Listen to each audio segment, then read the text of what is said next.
Oh, Jelly. Wait lang ha. Ang pinggan ko lang nandun lang. See you.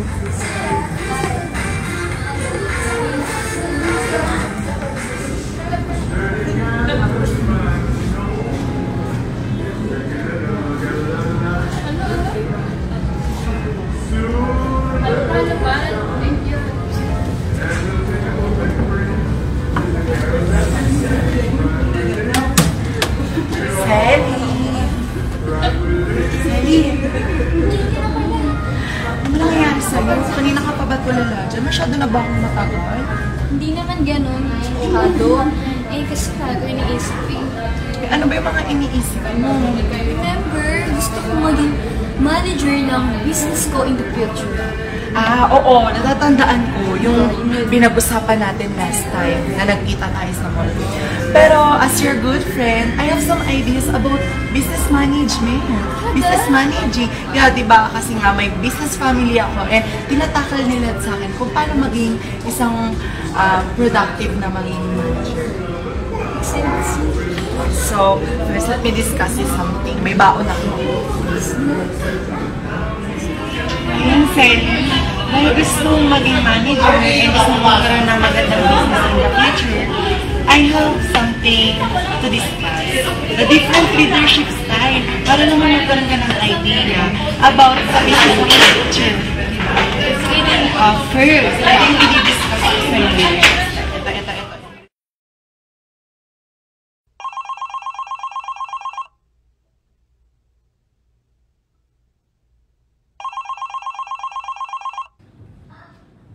Hello, this is Chief Executive Officer Zelly Benaflor of Zelly's company. I want to invite you today to our company because we are having a business meeting today.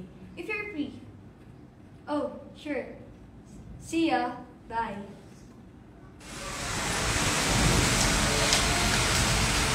Okay, that's a great deal. See you again to our next business meeting. Thank you for coming. Thank you for coming.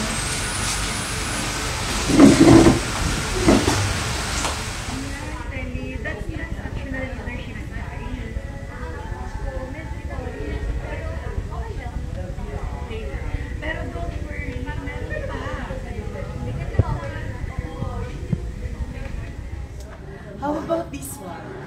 This is the lifestyle or the lazy fair. Come in. Good morning, ma'am. Oh, it's your day. Sorry I'm late. And ma'am, I will wear a proper uniform.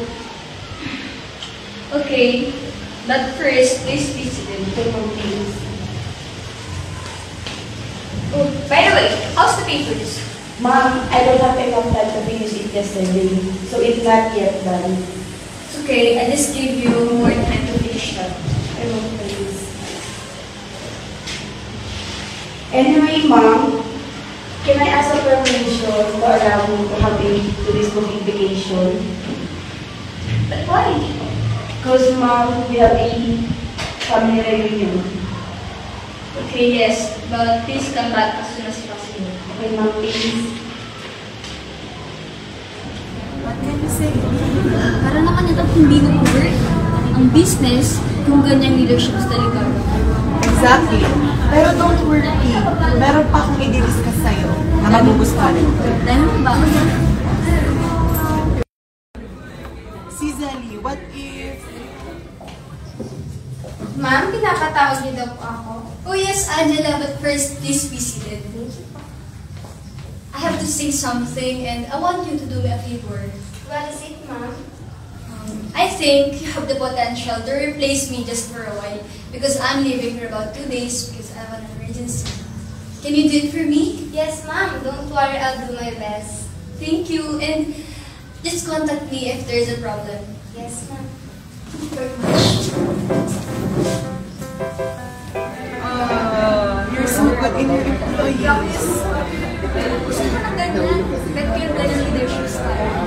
Panalo? Ito. I think babagay sa'yo talaga to. Sige nga, let me see. Ayan.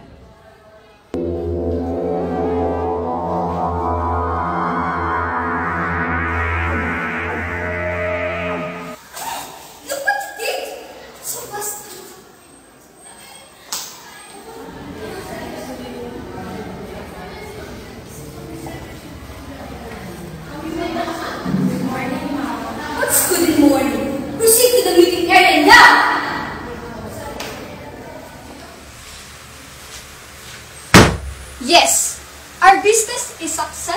so far.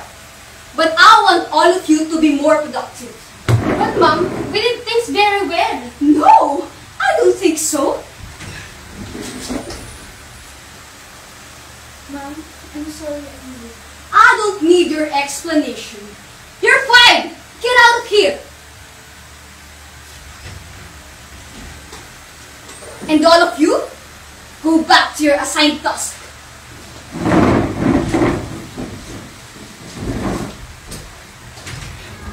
And that's an octocratic leadership style. Ang taray ka naman masyado dyan. Para namang hindi makatotohanan. Pero effective yung leadership style niya kasi you can control the employees and it will cause success. Oo, effective siya. Pero hindi naman ganyan leadership style ang gusto ko. And para naman kakainin, kulang na lang, kakainin din sila. Wait lang. Thank you so much sa idea. Medyo But wait, Sally, hindi pa naman tayo tapos eh. Ay, di pa ba? There's more.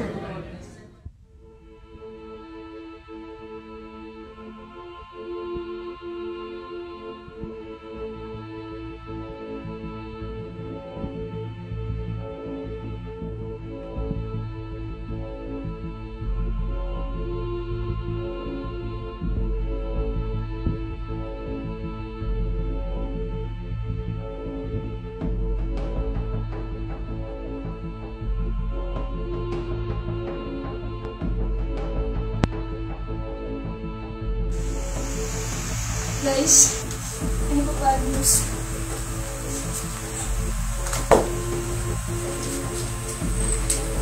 Ma'am, what happened? Unti-unti nang bumababa ang sales ng ating company.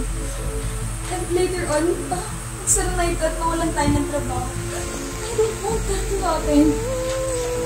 Ma'am, you don't have to worry. We still have time. Yeah, we can work on it. We can start a new one. A progressive and productive company. Me and Angel are here to help you. So open it. So think positive and we can do it. Thank you guys for the comfort. We can do it.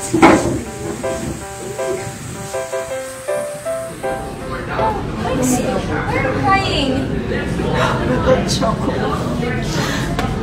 Pero ang ganda. Ang ganda na itong leadership style na yun, no? We're so good person here. Tinutulungan mo silang ma-motivate. Maging successful pa. Sila ang nag-motivate sa give and take. Give and take. At dahil gutom na ako kasi napakatagal yung order natin. I-discuss ko na sa iyo yung last. I think Zelly, magugustuhan mo to tsaka bagay sa iyo. Ito. Okay guys, I have a good news. Based on the percentage of sales, we reached the highest percentage of sales this last month. And because of that, we should maintain that, alright? And I need your help. Please help me to think the ways that we should do. Ma'am, Yes? since we are on top, I suggest we should conduct an advertisement that will promote our products. That's a good idea. Thank you, Angela. Ma'am, Yes? I suggest we should produce more new products that are reliable, affordable for the consumers. Thank you. That's a good idea too. And because of that, I will give you incentives. That will be your bonus. And I'll give that to you on this coming payday. Lastly, congratulations guys for a job well done.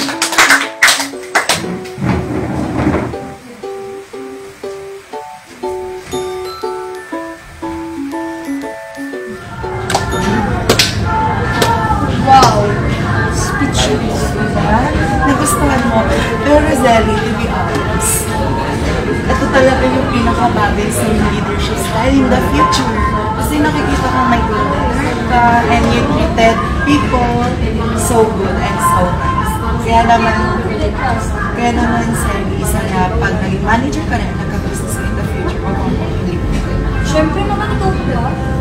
At sana nagkaroon ka ng ideas about business mo. Sobrang dami. And for that, I will treat you Talaga ba? At dahil dyan, marami rin ako kapatid. Ano naman?